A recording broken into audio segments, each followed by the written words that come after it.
Hello student, today we are going to learn multiplication of decimal fraction.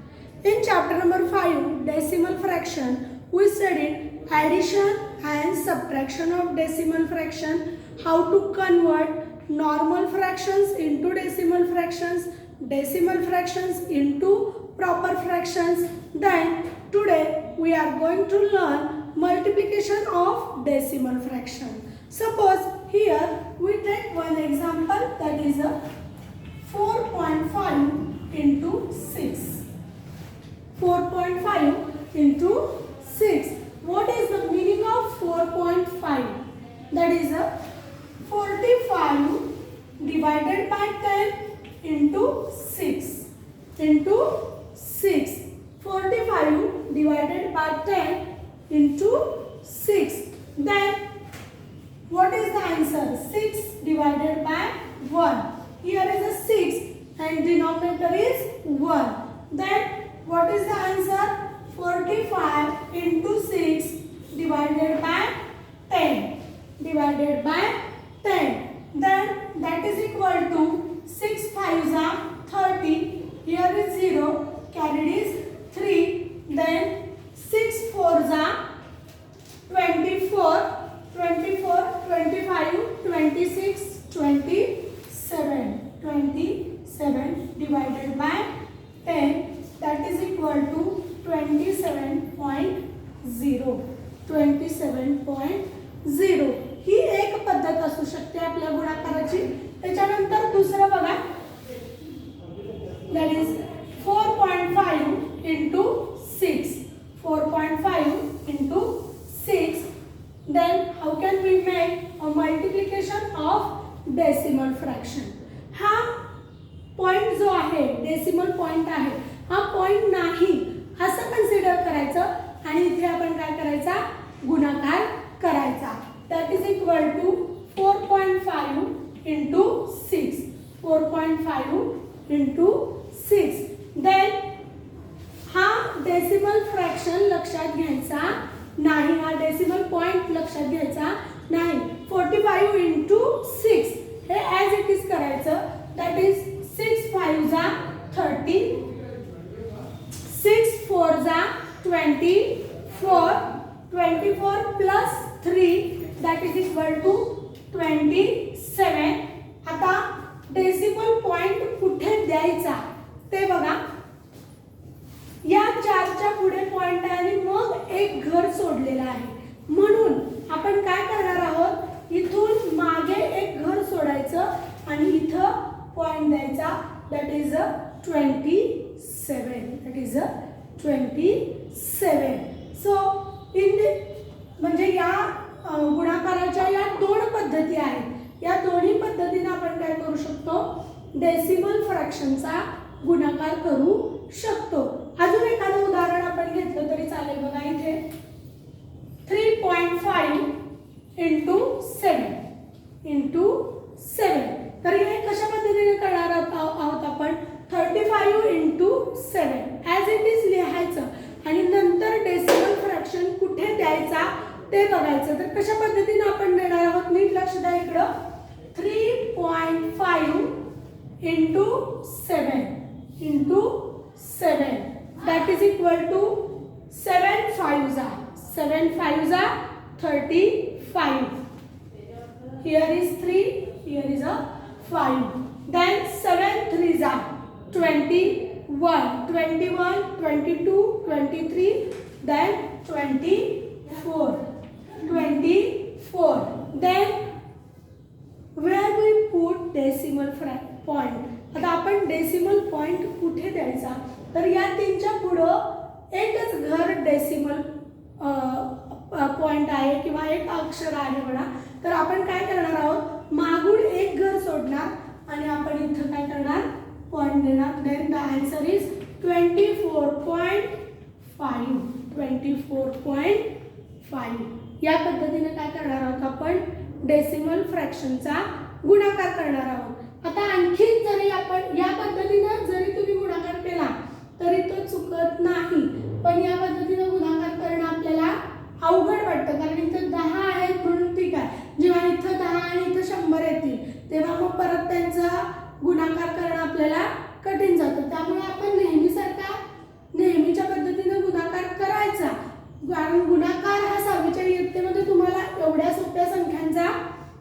येतोच, फक्त decimal point कुठे द्यायचा हे लक्षात घ्यायचं. Then we take another example here, that is 9.3 into 2.5. आतापर्यंत आपण बघितलं की एकच इथंच डेसिमल पॉइंट आहे, इथं डेसिमल पॉइंट आहे म्हणून आपण मागून एक घर सोडलं पॉइंट आहे. आता कशा पद्धतीनं हा गुणाकार करायचा बघा, नेहमी पद्धतच्याच पद्धतीनं म्हणजे 93 गुणिले 25 असाच गुणाकार करतोय आपण असं लक्षात घ्यायचं. So here we write 9.3 into 2.5. हा डेसिमल पॉइंट अजिबात लक्षात घ्यायचा नाही गुणाकार करेपर्यंत. देन 5 3 जा 15, कॅरीड इज 1. 9 5 जा 45, 45 plus 1 that is equal to 46. Then here is a 0. 3 2s are 6, 9 2s are 18. Then 5, 6 plus 6 2. Then 8 plus 4 12, 12 plus 1 13 and carried is 1. Here is a 2.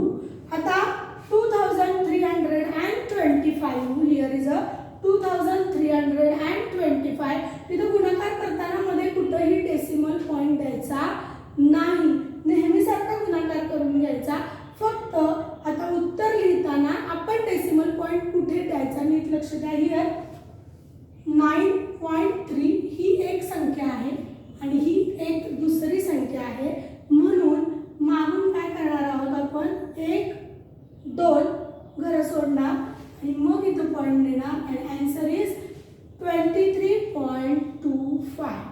23.25 या पद्धतीने आपण काय करणार आहोत डेसिमल पॉइंटचा डेसिमल फ्रॅक्शनचा गुणाकार करणार आहोत. आता exercise number practice set number 16 मध्ये आपल्याला काही गणितं दिलेली आहेत बघा. If 317 into 45 they give us practice set number 16. If 317 into 45 that is equal to 14,265. 14,265. So या गुणाकारात त्यांनी आपल्याला प्रश्न काय विचारलेला आहे. Then 3.17 into 4.5 what is the answer. आता आपल्याला याचा गुणाकार परत करण्याची गरज नाही because they give us multiplication answer of a multiplication that is 14,265. Then here we write 14,265. Where is a decimal point? आता इथं डेसिमल पॉइंट कुठे द्यायचा हाच फक्त प्रश्न आहे. मग डेसिमल पॉइंटच्या पुढच्या संख्या आपल्याला बघाव्या लागतील. या पॉइंटच्या पुढे किती अंक आहेत 1 2 आणि या पॉइंटच्या पुढे किती अंक आहेत 1 अंक आहे म्हणजे एकूण मिळून किती झाले 3. बघा या पॉइंटच्या पुढे 1 2 आणि या पॉइंटच्या पुढे हा अंक आहे म्हणजे हा 3 झाला. म्हणून मागून मी काय करणार आहोत 1 2 3 ही 3 घरं सोडणार आहे आणि मग मी इथं पॉइंट देणार आहे that is 14.265. The answer is 14.265. Then they give us if 503 into 217 then they give us answer 1,09,117.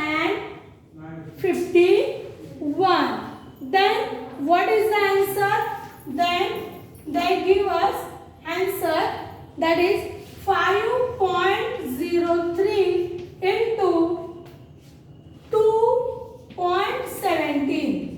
Then what will be the answer? They give us here 5.03 into 2.17. आता आपण हे उत्तर काढण्याची गुणाकार करण्याची काही गरज नाही, त्यांनी ऑलरेडी आपल्याला गुणाकाराचं उत्तर दिलेलं आहे. फक्त आपण काय बघायचं आहे की आपण डेसिमल पॉइंट कुठे द्यायचा आहे. तर डेसिमल पॉइंट देताना आपण परत विचार करणार आहोत, या पॉइंटच्या पुढे किती घर आहेत? 1 2. या पॉइंटच्या पुढे किती घर आहेत? 1 2. म्हणजे मागून 4 घर सोडून मग आपण काय करणार आहोत, इथं उत्तर लिहिणार आहोत. that is 10951.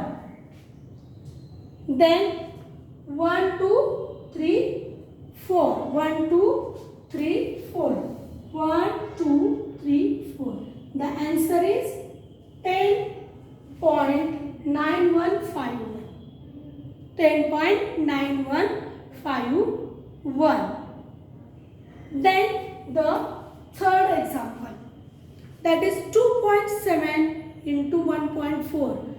you will do that in your notebook. 6.17 into 3.9. then here we take one example, that is 0.57 into 2 into 2. that is the third one. then 0.57 into 2 into 2. 7 2s are 14, carried is 1.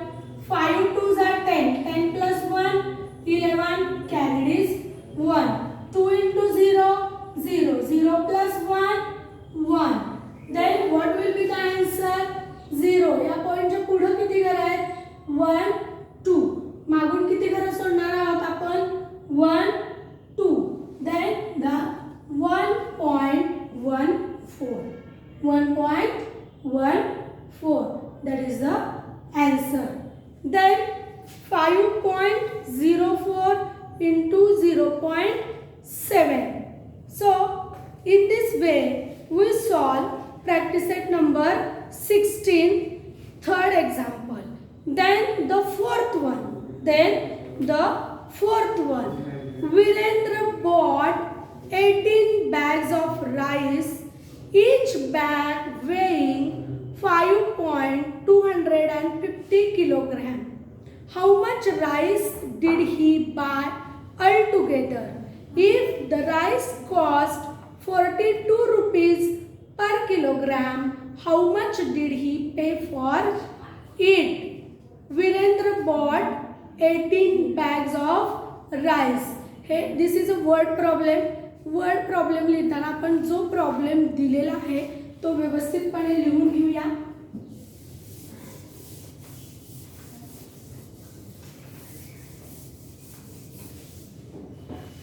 Virendra bought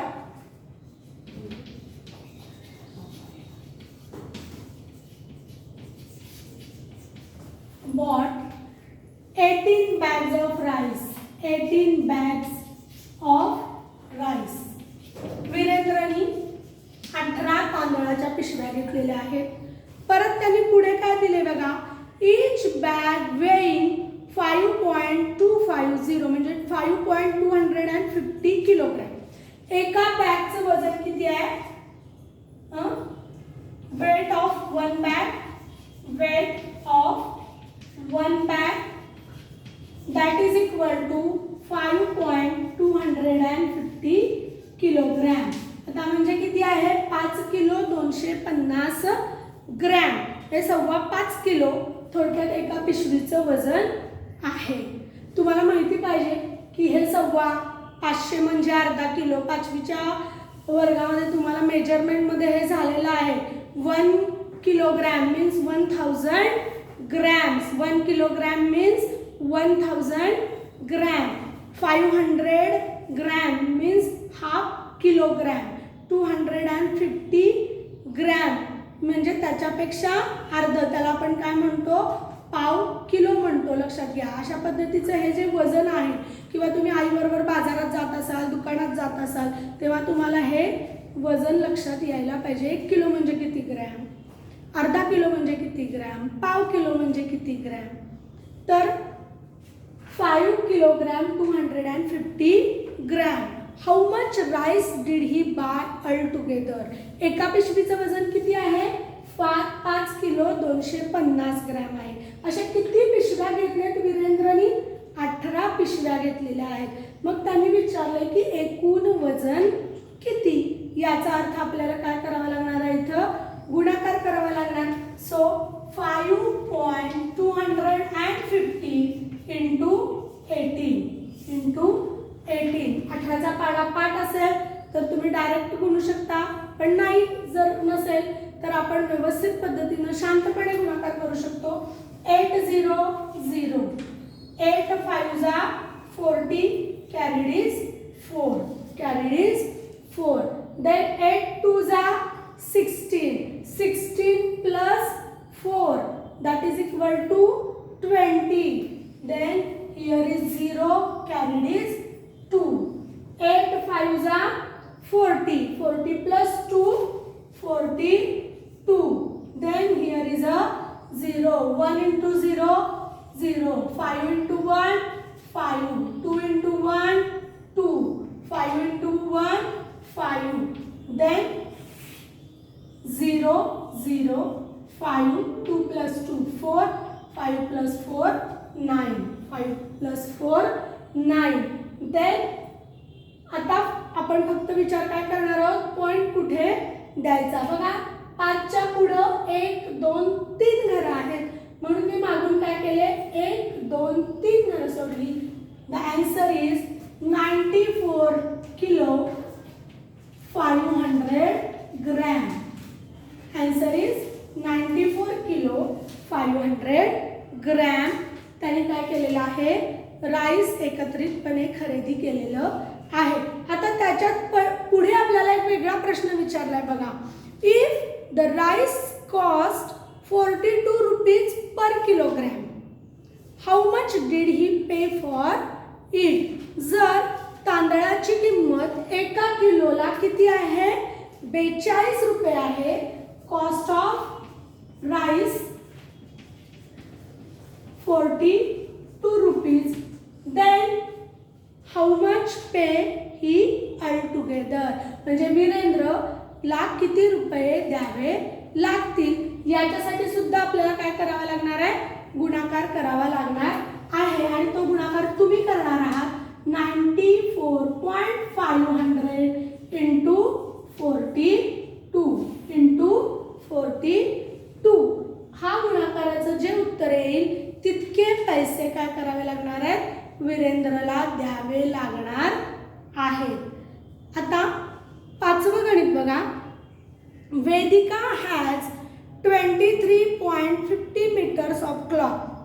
वेदिकाजवळ किती कपडा आहे, 23.50 metre कापड आहे. She used it to make 5 curtains of equal size. If each curtain required 4 meter 25 centimeter to make, how much did is left over. काय विचारलेलं आहे बघा इथं. वेदिकाजवळ 23.50 मीटर कापड आहे आणि ती she used it to make 5 curtains of equal size. तिला रुमाल तयार करायचे आहेत 5 एकसारखी, आणि प्रत्येक रुमालाला किती कापड लागतंय, 4 मीटर 25 सेंटीमीटर लागतं. How much cloth is left over. तर तिच्याजवळ असलेल्या कपड्यातून किती कपडा उरेल. म्हणजे पहिल्यांदा आपल्याला काय करावं लागणार आहे, 4.25 गुणिले 5 करावं लागणार. म्हणजे एकूण वेदिकाजवळ 23.50 मीटर काय आहे, कापड आहे. तर त्या कापडातले तिला 5 रुमाल तयार करायचे आहेत. तर त्या 5 रुमाल करण्यासाठी तिला बघा, इफ ईच कर्टन, एक रुमाल तयार करण्यासाठी तिला 4 मीटर 25 सेंटीमीटर कापड लागतं. मग असे 5 करण्यासाठी किती लागतील हे आपण कसं काढणार? 4.25 इंटू वेदिका जवळ किती कपडा आहे? 23.50 मीटर आहे. तिला 5 कर्टन तयार करायचे आहेत. त्याच्यासाठी तिला किती कापड लागतं? 4.25 इंटू 5 करावे लागतील आपल्याला.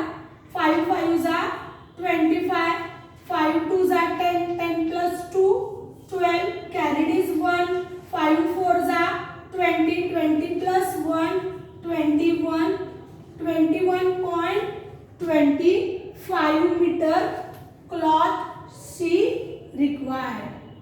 मग तिच्याजवळ आहे किती? 23.50. यातून हे काय करावं लागणार आहे? मायनस तुम्ही करणार आहात 23.50 मायनस 21.25 आणि मग आपण खाली उत्तर लिहिणार आहोत. आपण शाब्दिक उदाहरणात लिहितो तसं वेदिका हॅव, याचं जे काही उत्तर येईल ते कापड लेफ्ट ओव्हर. अशा पद्धतीने आपण काय करणार आहोत? हा प्रॅक्टिस सेट नंबर 16 सोडवणार आहोत. So thank you.